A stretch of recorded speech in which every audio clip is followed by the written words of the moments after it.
parating na banda. Kasi malapit na yung piyesta dito. Ayun o.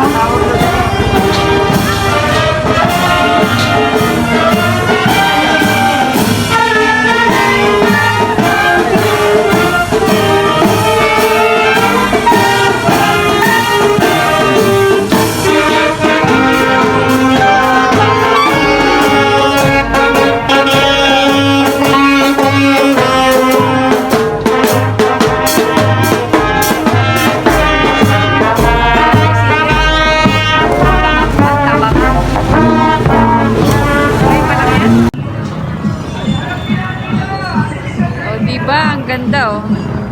Fiesta po kasi dito bukas kaya meron silang mga paganyan-ganyan. Ayan, meron silang palabas mamaya. Ayan oh. Fiesta.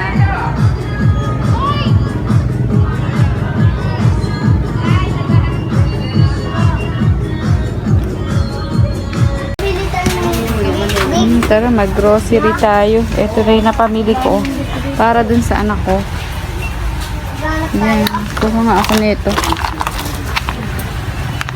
Baka kasi magluto na naman ako ng ginatan. Yan, may nakuha na ako. Ganyan. Shampoo. Dito tayo.